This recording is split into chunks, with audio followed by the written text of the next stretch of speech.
યુટ્યુબના વાલા દર્શક મિત્રોને રામુ માસ્તરના નમસ્કાર.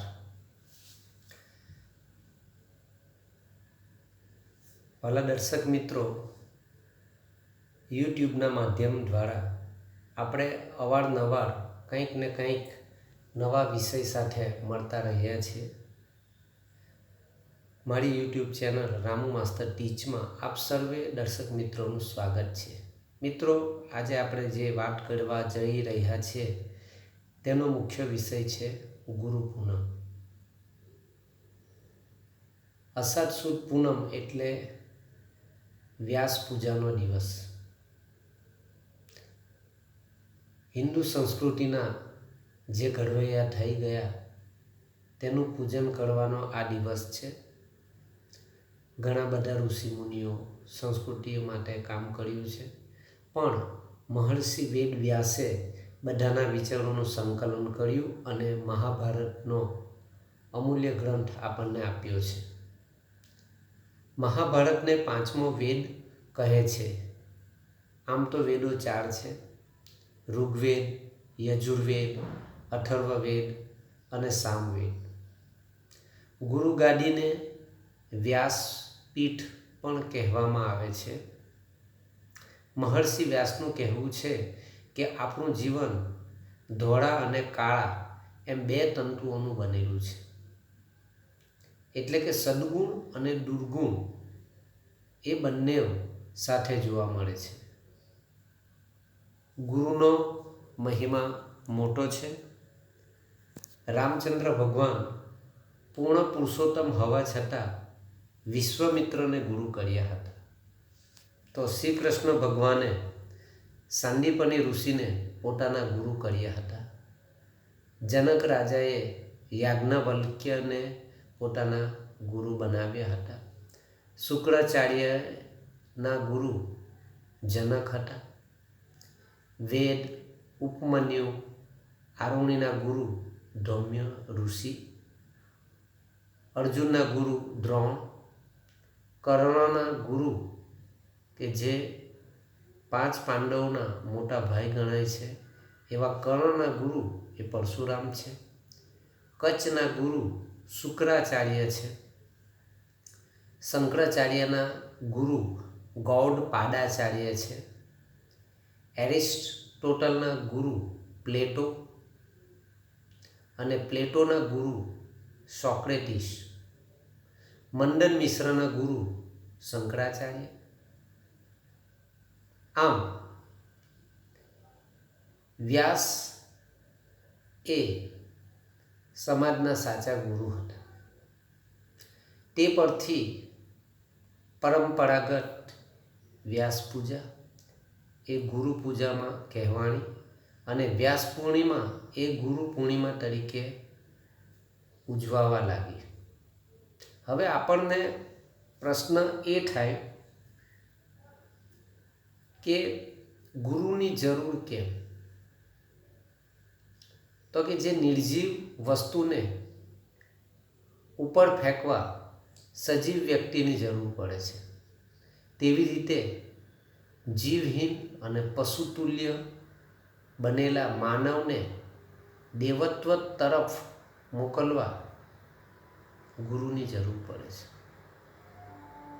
માનવ દેવ બનવા પશુ જેવી વૃત્તિ પર સંયમ રાખવો પડે. પ્રેરણા ગુરુના જીવન પરથી મળે છે. ગુરુ એટલે જે લઘુ નથી તે.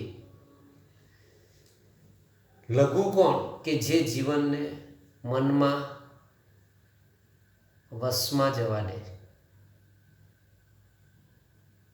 એટલે કે મન જે પ્રમાણે કહે તે પ્રમાણે માણસ કરે તે કહેવાય લઘુ. ગુરુ કોણ? કે જે મનના સ્વામી છે તે ગુરુ. મનને જે આજ્ઞા આપે એ ગુરુ કહેવાય. કે મન તારે આવું કરવાનું નથી, ચાલ આવું કર, તો એ ગુરુ. ગુરુ વજનદાર હોવો જોઈએ. જીવનના લપસણા પ્રવાહો વચ્ચે પણ તે સ્થિર ઊભો રહી શકે તે ગુરુ. કનક એટલે કે સોનું અને કાંતા એટલે કે સ્ત્રી કે કીર્તિ એટલે કે જસ ના જે વંટોળિયા પવન છે એ સદગુરુને ઉડાડી શકતા નથી. ગુરુ પૂજન એટલે ધ્યેય પૂજન. ગુરુ કુંભાર છે, શિષ્ય કુંભ એટલે કે ઘડો છે. કુંભાર ઝીણી ખોડ કાઢી ઘડો ઘડે. ગુરુ શિષ્યની નાની ભૂલો બતાવી જીવન સુધારે છે. એ આપણે જાણવું જોઈએ. કુંભારનો બીજો હાથ ઘડાની અંદર ઘડાને પંપાળે તેમ ગુરુ પણ અંતઃકરણથી શિષ્યને પ્રેમ કરતો હોય છે. ગુરુ બ્રહ્મા, ગુરુ વિષ્ણુ, ગુરુ દેવો મહેશ્વરા, ગુરુ સાક્ષાત પરબ્રહ્મ તસ્મે શ્રી ગુરુવે નમઃ. ગુરુ બ્રહ્માની જેમ સદગુણોનો સર્જક છે, વિષ્ણુની જેમ સદવૃત્તિનો પાલક છે અને શિવની જેમ દુર્ગુણો દુર્વૃત્તિનો સંહારક છે. જીવ અને શિવનું મિલન કરાવનાર ગુરુ એ સાક્ષાત પરબ્રહ્મ છે. માતા પિતા એ આપણા પહેલા ગુરુ છે. પછી આપણને સ્કૂલમાં જઈએ એટલે શિક્ષણ આપનાર એ બીજા ગુરુ છે.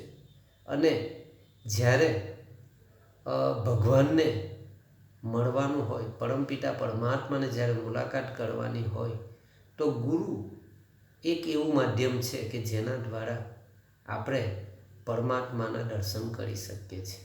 એટલે જીવનમાં એકાદ આધ્યાત્મિક ગુરુ તો હોવો જોઈએ એવું મારું માનવું છે. કારણ કે ગુરુ બિના જ્ઞાન ન ઉપજે, ગુરુ બિન મીટે ન ભેદ, ગુરુ બિન સંશય ના મીટે, વાંચીએ ચારો વેદ. તમે ગમે એટલા ચાર વેદો વાંચીને પારંગત થઈ જશો, પણ જ્યાં તમને શંકા પડશે કે આનો ઉકેલ શું, તો ત્યારે તમને આવા એક સદગુરુની જરૂર પડશે. અને સદગુરુ એ તમારો સંશય દૂર કરશે. તમારો ભેદ જે ઉકેલાતો નથી એ ભેદ તમને ઉકેલી આપશે. એટલે ગુરુ વિના જ્ઞાન આપણને થતું નથી. ભલે 4 વેદો વાંચી નાખો તો પણ એ થતું નથી. પરમપિતા પરમાત્માનું જ્ઞાન એ ગુરુ પાસે છે અને ગુરુ એ ચાવી ઉઘાડી આપે તો આપણને પરમાત્માનું જ્ઞાન થાય છે. ગુરુ પાસે પહોંચતા બુદ્ધિ ગ્રહણશીલ બને છે. ગુરુજીનો સહવાસ ખૂબ સરસ હોય છે, છોડવાનું મન ન થાય. એક સ્મિતે શિષ્યનો થાક દૂર કરી નાખે છે. અમી દ્રષ્ટિ ગુરુની પડે તો લાખો કરોડોની મલિનતા એ એમાં બળીને ખાક થઈ જાય છે. માટે ગુરુને ફક્ત ગુરુ પૂર્ણિમાએ ન મળવા જતાં અવારનવાર ગુરુને મળવું જોઈએ. ગુરુને લોઢા પારસમણીની ઉપમા આપવામાં આવી છે. તે પોતાના ગુરુત્વ શિષ્યને આપે છે. એટલે કે લોખંડને સોનું, પારસમણી ન બનાવે. ગુરુના જેટલા ગુણ ગાઈએ એટલા ઓછા છે. ગુરુ દત્તાત્રેય એટલે કે દત્ત ભગવાને 24 ગુરુ કર્યા હતા. એમાં સૂર્ય પાસેથી પણ એમને જ્ઞાન મળ્યું, પૃથ્વી પાસેથી પણ જ્ઞાન મેળવ્યું, જળ પાસેથી પણ એમણે જ્ઞાન મેળવ્યું, મધમાખી પાસે પણ એમણે જ્ઞાન મેળવ્યું. એટલે જેમની પાસેથી એમણે જ્ઞાન મેળવ્યું એ લોકોને એમણે ગુરુ માની લીધા છે. મિત્રો, ગુરુ મળવા મુશ્કેલ છે. ગુરુ જીવનમાં એકવાર મળે અને ગુરુના વચન પર વિશ્વાસ રાખો. કારણ કે સબળીબાઈ ભીલે ગુરુના વચન પર વિશ્વાસ રાખ્યા તો એના અંત સમયે એને ઘરે ભગવાન શ્રી રામ પધારે છે અને એની મનની ઈચ્છા પૂરી કરે છે. કારણ કે સબરીબાઈ ભીલે ગુરુના વચન પર વિશ્વાસ રાખ્યો. એના ગુરુએ કીધું હતું કે તારા ઘરે શ્રી રામ ભગવાન આવશે, અને એ વચન પર વિશ્વાસ રાખીને આખી બાળપણ જુવાનીમાંથી આખું ઘર પણ કાઢી નાખ્યું.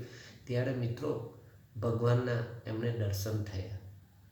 એટલે આપણે પણ ગુરુ વચન પર વિશ્વાસ રાખવો જોઈએ. ગુરુ ગમે તેવો હોય, ગુરુના દુર્ગુણો ન જતા ગુરુના સદ્ગુણો જોવા જોઈએ અને ગુરુના વચન પર વિશ્વાસ રાખવો. એ જે કહે તે પ્રમાણે કરી દેવું. ગુરુ ઘણી વખત પરીક્ષા પણ લે છે, તો આ પરીક્ષામાંથી શિષ્યએ પાર થવું જોઈએ એવું મારે માનવું છે. મિત્રો, ગુરુ પૂનમ નજીકમાં છે. મારો વિડીયો જો સારો લાગ્યો હોય તો વિડીયોને લાઈક કરજો.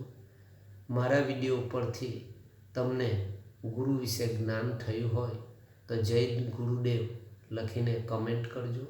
વિડીયોને તમને સારો લાગ્યો હોય તો અન્યને શેર કરજો કે જેથી કરીને એમને પણ આ જ્ઞાન થાય.